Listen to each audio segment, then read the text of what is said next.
The MacBook Neo is the best low-budget video editing laptop that you can buy today. It's also the cheapest laptop that Apple has ever made, coming in as low as $500 with an education discount, or $600 if you're not in school anymore like me.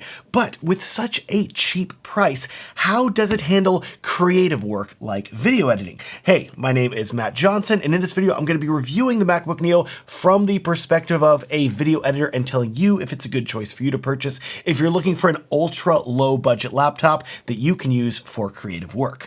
Also, for the sake of ethics, I want you to know this video is not paid or sponsored by Apple, and I bought this laptop with my own money. Now, the first thing you need to know about this laptop is that Apple had to make some sacrifices to hit the very affordable $600 price point, some of which may not bother you at all, and others which will far more directly affect you as a video editor. There are little things like the keyboard not being backlit, requiring you to pay an extra $100 for Touch ID, the haptic trackpad being replaced with a mechanical trackpad, and no MagSafe. But those are all minor and can be completely forgiven for the price point that this laptop hits. And I have to say, while I did notice that those features were not there whenever I looked for them, it wasn't a deal breaker, and this still feels like a high quality MacBook. It feels premium, far nicer than the vast majority of $600 laptops that you may be used to. For example, this screen is still a fantastic screen. It's a 10-bit panel, it's very color accurate, and while it doesn't offer the same level of DCI-P3 coverage like other Apple laptops, when I tested its color accuracy with my Spider color calibrator, it reported that it covers 98% of sRGB, which is still great and very useful for color grading videos. Where you may have more difficulty forgiving Apple though, and this is where we get to the negatives for filmmakers, is in the area of ports, memory, and storage. Let's talk ports first. Just like the MacBook Air, the MacBook Neo has two USB Type-C ports on the side, but there is a big difference in that neither of these ports are Thunderbolt on the Neo. And while one of them is still quite fast with USB 3.1 Gen 2 speeds of 10 gigabits per second, the other is limited to an extremely slow USB 2.0 speed, meaning that it's really only good for charging, and I definitely not recommend using it for transferring files. Thankfully, the MacBook does warn you if you're trying to use the port with a helpful pop-up warning. In short, if you are someone who wants to plug in two external SSDs or hard drives into both of these ports and copy footage from one to the other, I would not recommend using this laptop. It will take forever. This also makes for a really interesting workflow for using this laptop for video editing as well, because your best bet is just to use the rear USB port for connecting an SSD and the closer port for charging the laptop. And you're really going to want an external SSD because the Neo lets you only choose between a 256 or 512 gigabyte SSD size. And keeping in mind that the operating system and your video editing software will take 20 to 40 gigabytes or more, you're looking at a little over 200 gigabytes of free space on the base model and 450 gigs of space on the upgraded model. You will need an external SSD to really use this laptop for creative work, because even if you're editing smaller projects that are only 50 or 100 gigabytes in size, you're going to want to leave a good amount of free space on the drive due to temporary scratch files that your editing software will make, as well as giving the SSD room for something called swap memory, which is a feature where the MacBook will use the internal SSD as virtual RAM in the event that memory fills up. And fill up it most likely will, because this laptop is limited to only 8 gigabytes of memory. That's it. There's no way to upgrade the RAM, short of buying a completely different laptop like a MacBook Air for a lot more money. To be clear, it wasn't until the M4 series that Apple even started to include 16 gigabytes of RAM as the base option in their laptops. And 8 gigs of RAM is not that big of a deal if you're browsing the internet, but if you're editing a video, 8 gigs may make you pause, because for a long time I have held and stated in many videos that I think that 16 gigs is the bare minimum that I recommend for video editing. But that's the point of this review, to test this laptop, because maybe Apple works some magic and maybe this laptop can still work well enough for video editing with only 8 gigs. So let's talk about the video editing performance of the MacBook Neo. And for context, I want to remind you again that I purchased the absolute base model of this laptop with the smallest SSD size of only 256 gigs. Let's get into what I'm sure you care the most about. I fired up DaVinci Resolve and loaded a project that I've used for testing other MacBooks and Windows PCs, and this is where this little laptop really surprised me, because I want you to keep in mind that it is using the A18 Pro chip from Apple's iPhone 16 Pro, and that chip has an impressive amount of video hardware, encoders, and decoders, which really help with playback and editing of video. Specifically, there are encoders for H.264, H.265, ProRes, and ProRes RAW, as well as a decoder for AV1 footage, which is only getting more popular. And so whenever I opened the project and started to play back the footage, scrub around on the timeline, making cuts and edits as I went through it, here is where it surprised me. For 4K footage at 24 to 60 frames per second filmed with Sony cameras like an a7S III or FX3, it can handle this easily. It's very smooth on the timeline, which is really impressive. That said though, once you load up some 6K footage, especially footage that's been filmed in OpenGate, this is where the Neo starts to struggle a little bit. It will still play it back smoothly, but it will take maybe about half a second to load the clips before it starts playing. Compare that, on the other hand, to my M4 MacBook Air, which loads any footage basically instantly, and you can see where the MacBook Neo starts to show why it's the cheaper option of these laptops.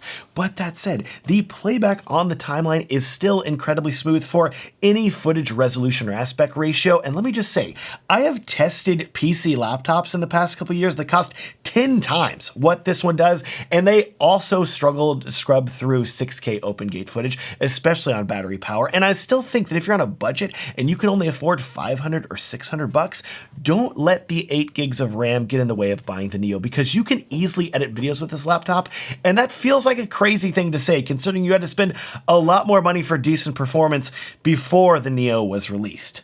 It's insane, but that's not all that we need to talk about. We need to discuss the export and render speeds of this laptop, because exporting a video isn't something that you're going to be doing all the time, so it isn't as important as the editing speed in my opinion, but it's still important that a computer is able to render a video quickly. Plus, it also makes it really easy to compare the speed of a computer versus others, because the editing software is going to tell you the exact time that it took to render a video. So when I took a project in DaVinci Resolve with a mix of 4K and 6K footage in a variety of aspect ratios, including OpenGate, and then rendered it out in 4K resolution at a bitrate of 50 megabits per second, which is what I recommend for exporting your YouTube videos.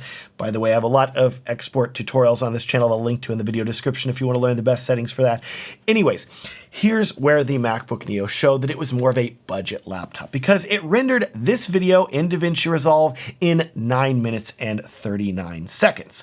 Then, for comparison, my M4 MacBook Air rendered the exact same video in 4 minutes and 50 seconds. So, as you can see, the MacBook Neo took almost twice as long as the MacBook Air. But let me say, I've been editing videos for a long time, and I'm very used to videos taking far longer to render. We're talking hours, or I recall many times where I chose to export a video overnight, and I prayed that when I woke up, the computer wouldn't have crashed. So, when I see the Neo taking less than 10 minutes to render a 10-minute video, I still think that is extremely impressive considering its price, and as long as you're okay with waiting for your videos to render, then it should work very well for you. If you aren't okay with waiting though, that's when I would look at the MacBook Air or Pro, as those will play back and render a video faster, but they're also going to cost more money, and we're really trying to focus on the extreme budget low end, which is what this laptop is hitting. Now, another test that I really like to do with laptops when it comes to video rendering is to talk about the fan noise and heat generation of the laptop. But with the MacBook Neo, just like with the MacBook Air, that's where things get funny, because this laptop doesn't have a fan, so there's no need to worry about fan noise interrupting your audio listening experience, which, side note, these new side-firing speakers on this laptop sound pretty good, especially considering the price. But regardless, just like with any laptop, I would always recommend using headphones if possible when video editing.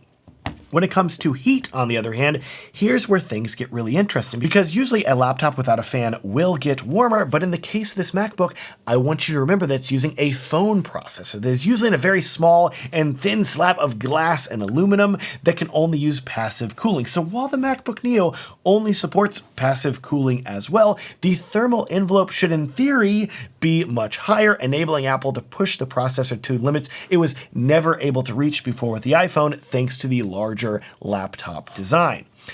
That's the theory. But in practice, it looks like the chip in the Neo throttles itself a good amount to keep the heat down, kind of like it still thinks it's in a phone and not in a laptop. Interestingly, this makes me wonder if this laptop can be modded to have better cooling and performance. So please subscribe if you want to see a future video about that. Also, in regards to battery life, now Apple claims the Neo only offers 16 hours of battery life versus 18 on the MacBook Air, but here's where things get a bit complicated.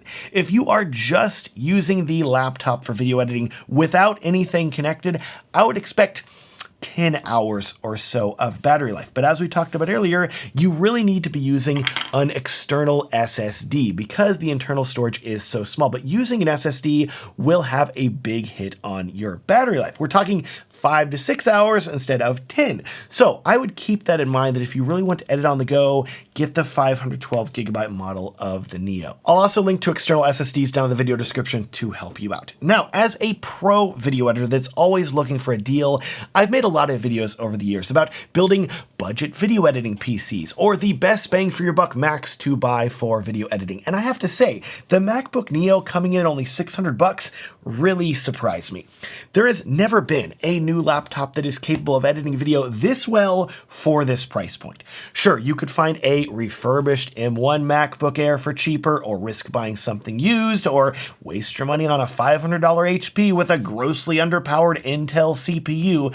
But when you step back and look at the numbers from an overall price to performance standpoint, the MacBook Neo is, in my opinion, the new budget king for video editing laptops. And while it does have compromises, all lower budget laptops do. And in my opinion, Apple has made the right compromises with this laptop to make it still capable of editing 4K videos while coming in at only $600 or $500 if you're a student, which is crazy.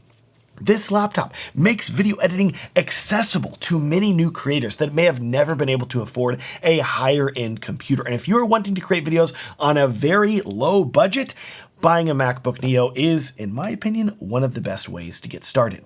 I'll link to the best places to buy the MacBook Neo with the absolute cheapest prices that I've found down in the video description, and I'll also link down there to my edit videos like a pro guide that will show you my biggest rules that I follow for video editing. These rules will help you become a better video editor instantly, and you can download the guide completely for free at the link in the video description. Thanks so much for watching. Please subscribe if you want to see more videos about filmmaking and video editing on laptops, and have a great day.